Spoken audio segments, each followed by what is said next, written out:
جو میرا ٹاپک ہے وہ یہ ہے کہ کیا اسلام میں ذات پات کا تصور پایا جاتا ہے، اور اسلام میں سب سے اعلیٰ اور اونچی ذات کون سی ہے۔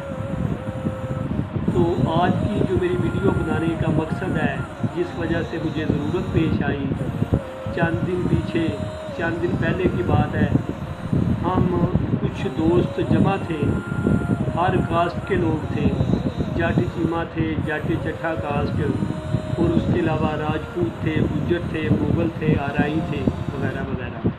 تو سب آپس میں گفت و شنید کر رہے تھے، ذات پات کے حوالے سے۔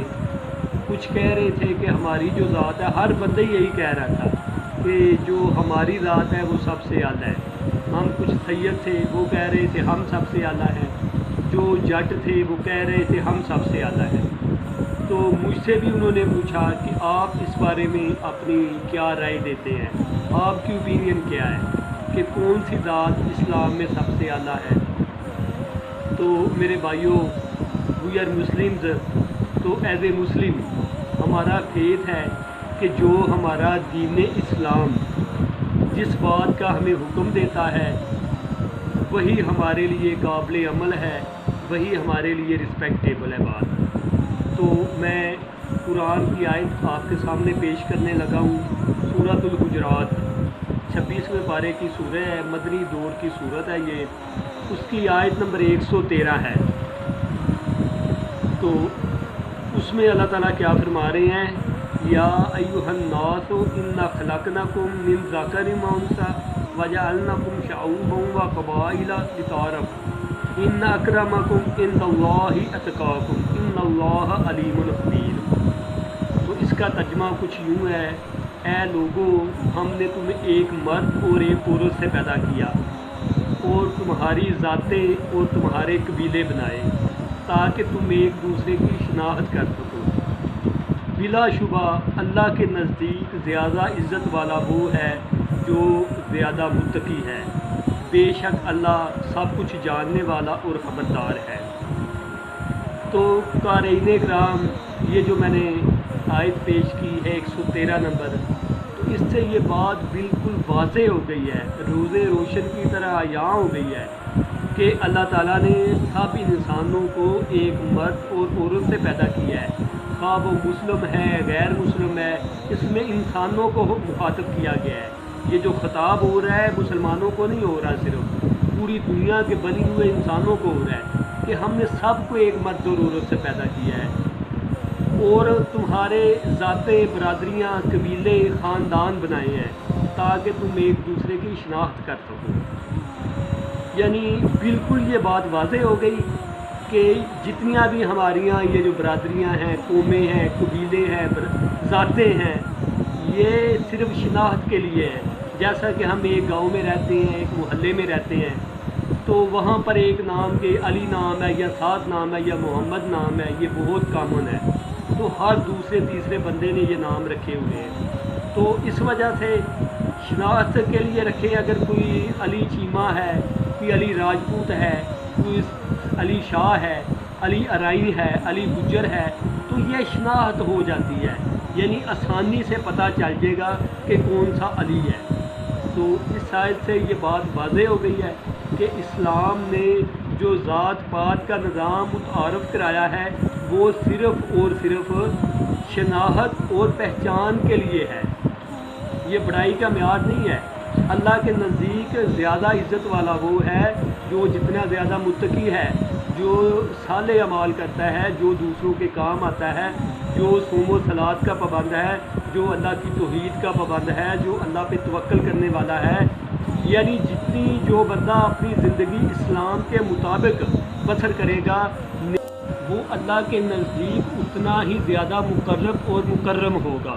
تو جیسا کہ نبی صلی اللہ علیہ وآلہ وسلم نے خطبہ حجۃ الوداع کے موقع پر فرمایا تھا، کسی عربی کو اجمی پر، کسی اجمی کو عربی پر، کسی گورے کو کالے پر اور کسی کالے کو گورے پر کوئی فضیلت نہیں ہے۔ اگر کسی کو کوئی فضیلت اور برتری حاصل ہے تو وہ اس کے نیک اعمال اور متقی ہونے کی وجہ سے ہے۔ تو نبی صلی اللہ علیہ وسلم نے فرمایا تمام مسلمان ایک دیوار کی مانند ہیں، تو جیسا کہ ویورز آج کل ہمارا نظام چل رہا ہے، مربجہ نظام ہو گیا ہے کہ ہر جو ذات والا اپنے آپ کو دوسرے سے بہتر سمجھتا ہے، تو برصغیر میں یہ جو ذات پات کا نظام ہے یہ بہت پہلے سے پایا جاتا ہے۔ جب قیام پاکستان سے پہلے، تقسیم ہند سے قبل، یہ ایک ہی خطہ تھا، ہندوؤں کی اکثریت تھی، سکھ بھی رہ رہے تھے، مسلمان بھی وہاں پہ رہ رہے تھے۔ تو یہ جو پاکستان میں مسلمانوں میں ذات پات کا نظام آیا ہے یہ برصغیر سے آیا ہے، یہ ہندوانہ طور طریقے ہیں۔ اسلام میں ذات پات کا یہ کوئی تصور نہیں ہے کہ اگر کوئی جٹ ہے، کوئی سید ہے، وہ سب سے اعلیٰ ہے۔ اور یہ جو نظام چل گیا ہے کہ ایک ذات والے دوسری ذات برادری میں رشتہ داریاں نہیں کرتے، رشتے ناطے نہیں کرتے، یہ بالکل غلط ہے۔ تو اسپیشلی یہ جو گاؤں کے لوگ ہیں ان کے ذہنوں میں یہ بات بیٹھ چکی ہے کہ یہ جو جٹ لوگ ہوتے ہیں یا سید ہوتے ہیں یا آرائی ہوتے ہیں، جن کو لوگ چودھری اور سردار کہتے ہیں، یہ بہت وفادار ہوتے ہیں، کریڈیبل ہوتے ہیں، ریلائیبل ہوتے ہیں، تو یہ یاروں کے یار ہوتے ہیں۔ حالانکہ ایسی بات نہیں ہے۔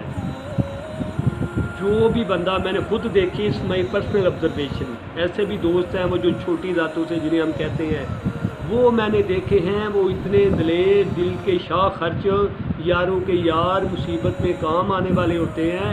اگر انہیں پیسے لگانے پڑے تو وہ جان بھی قربان کر دیتے ہیں۔ اور بعض اوقات یہ جو بڑی ذاتیں ہیں جنہیں ہم کیا سمجھتے ہیں معاشرے میں، ان کے لوگ اتنے کنجوس ہوتے ہیں، مزر ہوتے ہیں، یہ 10 روپے بھی خرچ نہیں کرتے۔ ان کی جو ہیبٹس ہوتی ہیں، جو ایٹیکیٹس ہوتے ہیں، ان سے اللہ کی پناہ۔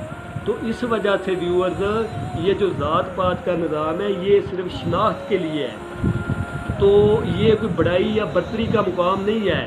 اگر کوئی بندہ سید ہے، کوئی جٹ ہے، کوئی گجر ہے، کوئی آرائی ہے، کوئی راجپوت ہے، تو اس کی وجہ سے یہ دوسری ذات والوں سے سپیریئر نہیں ہے۔ تو میں جیسا کہ میں شعبہ وکالت سے منسلک ہوں، کچھ عرصہ قبل میرے پاس ایک کیس آیا، جٹ برادری کی لڑکی تھی اور جو لڑکا تھا وہ غیر برادری کا تھا، ان کی شادی ہو گئی۔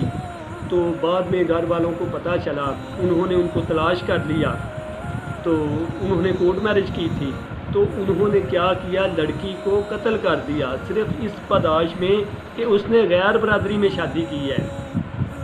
تو میں نے 1000 کیسز ایسے دیکھے ہیں جو برادری والوں میں ہی ہوتے ہیں، مگر لڑکا کوئی نشئی ہوتا ہے، کوئی برسر روزگار نہیں ہوتا، کوئی کماتا نہیں ہے، اس کی ہیبٹس نہیں ہوتی، ڈیورسز ہوتے دیکھی ہیں۔ تو ویورز، یہی میرا پیغام ہے کہ اللہ تعالیٰ نے ہمیں ایک انسان، ہر انسان کو، تمام بنے ہوئے انسان کو ایک مرد اور عورت سے پیدا کیا ہے، تو کوئی کسی سے اعلیٰ نہیں ہے۔